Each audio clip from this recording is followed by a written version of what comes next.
कबूतर भैया, आज सुबह मुझे संदेश आया है दूसरे जंगल से। पक्षी आया था संदेश देने।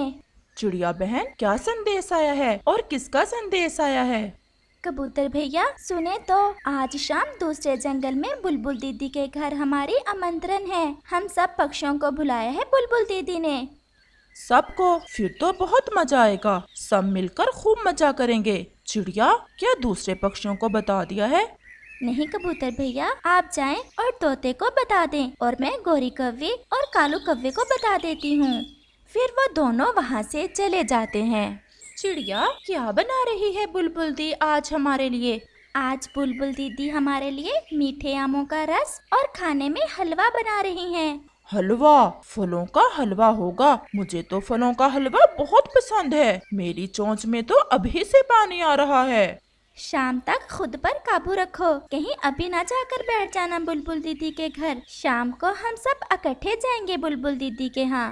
कबूतर तोते को भी बता देता है। ऐसे ही शाम भी हो जाती है और सब पक्षी, तोता, कबूतर, चिड़िया, कौवा और कव्वी दूसरे जंगल बुलबुल की तरफ चल देते हैं। वो सब बहुत खुश थे। वो तो बहुत तेज उड़ रहे थे। कौवा और कव्वी तो सबसे आगे आगे थे। उन्हें तो फलों का हलवा खाने का कुछ ज्यादा ही शौक था। फिर वो सब दूसरे जंगल पहुंच जाते हैं। आओ आओ मेरे दोस्तों, कैसा रहा आपका सफर? सफर तो बहुत अच्छा रहा, परंतु उड़ते उड़ते भूख जोरों की लग गई है। बुलबुल बहन, आप तो जल्दी से वो फलों का हलवा दो, मेरे तो पेट में चूहे दौड़ रहे हैं। बुलबुल बहन, कव्वे और कव्वी ने सुबह से ही कुछ नहीं खाया।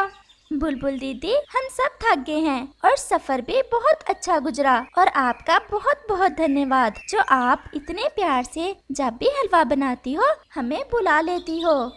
मुझे अपने दोस्तों से मिल बैठकर खाने में बहुत मजा आता है। फिर बुलबुल सब पक्षियों को स्वादिष्ट हलवा देती है, जिसकी सुगंध तो पूरे जंगल में फैल रही थी। सब पक्षी बहुत मजे से हलवा खाते हैं। बुलबुल दी, ऐसा हलवा हमने पहले कभी नहीं खाया। न जाने इसमें आप क्या डालती हो। अब रात होने वाली है, हमें अब लौट कर जाना चाहिए। बुलबुल, क्या जो फल आप इस हलवे में डालती हो आपके जंगल से ही मिल जाते हैं? हाँ कव्वे भैया, ये सब फल हमारे जंगल के ही हैं। हमारे जंगल में मौसम ठीक है और खाने की कोई कमी नहीं है। तो दोस्तों चलो फिर, अब हमें देर हो रही है। आप जाएं, हम तो आज से इसी जंगल में रहेंगे। तरह तरह के फल हैं इस जंगल में। कव्वे भैया और कव्वी बहन, केवल अच्छे भोजन के लिए आप अपना घर, अपने दोस्त, अपना जंगल छोड़ दोगे क्या? इस जंगल में हमें दोस्त भी मिल जाएंगे और हम अपना घर भी बना लेंगे। हम तो वापस नहीं जाएंगे, आप जाओ। कव्वी और कव्वी बहन, ऐसा ठीक नहीं है। आपको अपने जंगल में वापस लौट कर जाना चाहिए। जैसे अपने दोस्तों के साथ आप आए थे, ऐसे ही खुशी खुशी लौट कर वापस जाओ। बुलबुल दी, अगर आपको डर है कि हम तुम्हारे घर में रहेंगे तो ऐसा नहीं है। मेरी सहेली रहती है इस जंगल में, हम उसके पास चले जाएंगे। मैंने ये कब कहा?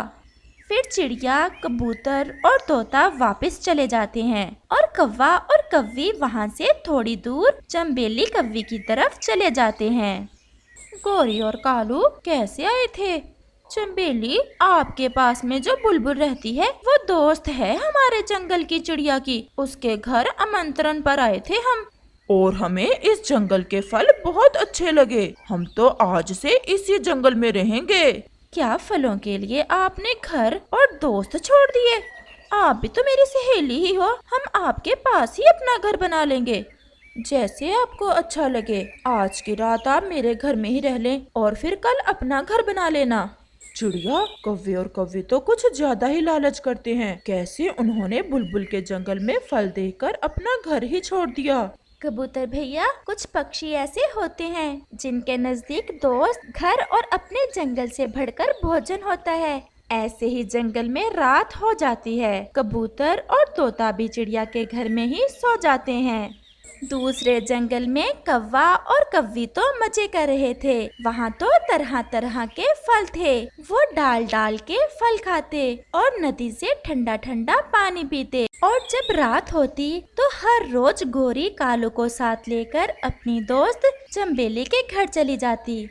गौरी बहन, एक बात कहना थी, अगर आपको बुरा ना लगे तो। बताओ बताओ मेरी सहेली, क्या बात है?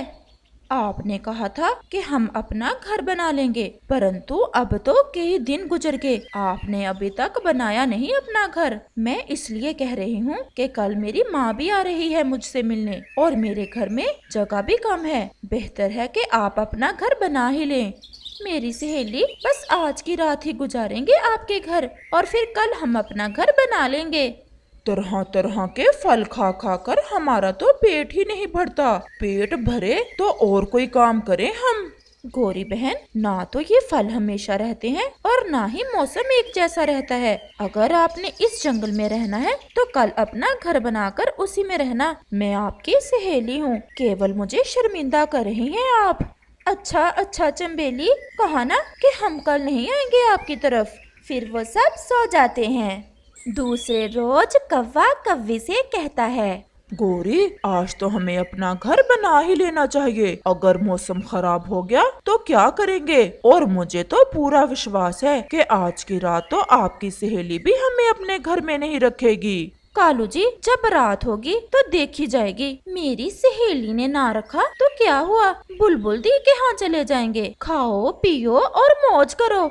वो ऐसे बैठे हुए थे कि कबूतर और चिड़िया उड़ते उड़ते वहाँ आ जाते हैं। गौरी बहन कैसी हो, और क्या अपना घर बना लिया है आपने इस जंगल में?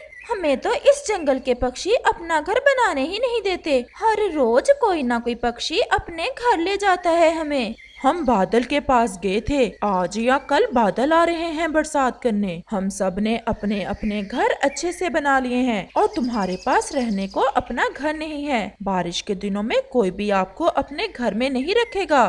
कबूतर भैया ठीक कह रहे हैं। गौरी बहन, आप भी अपने जंगल वापस आ जाएं और अपने घर की मरम्मत कर लें। अभी इस जंगल में फल हैं, हम तो मजे मजे से फल खाएंगे, और तुम जाओ और अपना काम करो। जब बारिश होगी तो देखी जाएगी। फिर चिड़िया और कबूतर वहाँ से चले जाते हैं। कौवा और कव्वी तो गहरी छांव में सो जाते हैं। उन्हें तो पता ही नहीं चलता कि कब रात हो जाती है। उठो कालू उठो, रात हो गई और हमें पता ही नहीं चला। आसमान पर बादल भी जोर से गरजता है। कालू जी, बादल तो बहुत गहरे हैं। अगर बारिश शुरू हो गई तो हम कहाँ जाएंगे? सब पक्षी अपने अपने घरों में सुरक्षित बैठे हैं। पूरे जंगल में हम ही हैं जो ऐसे बेघर बैठे हुए हैं। फिर गौरी और कालू गौरी की सहेली चंबेली के घर फिर से जाते हैं। चंबेली बहन, बारिश होने वाली है, प्लीज आज की रात फिर से हमें अपने घर में रख लें। हम सो गए थे और घर नहीं बना पाए आज। फिर ना तो मैं तुम्हारी सहेली हूँ और ना ही मैं तुम्हें जानती हूँ, और तुम्हारे जैसे पक्षियों से दोस्ती रखना शर्म की बात है। भागो यहाँ से, मेरे घर में कोई जगह नहीं है। कालू जी, अब क्या करें? बारिश शुरू होने से पहले पहले हम अपने जंगल ही वापस लौट जाते हैं। अगर रास्ते में बारिश शुरू हो गई तो फिर क्या होगा? यहाँ भी मरना ही है। फिर आसमान पर बादल फटता है और तेज बारिश शुरू हो जाती है। फिर वो तेजी से अपने जंगल की तरफ उड़ते हैं। पूरे जंगल में कोई भी पक्षी ना था। सब अपने अपने घरों में बैठे बारिश के मजे ले रहे थे। कौवा और कव्वी तो सारा दिन तरह तरह के फल खाने में लगे रहते, और उन्होंने अपना घर भी ना बनाया था। वो ऐसी बारिश में बहुत मुश्किल से उड़ रहे थे।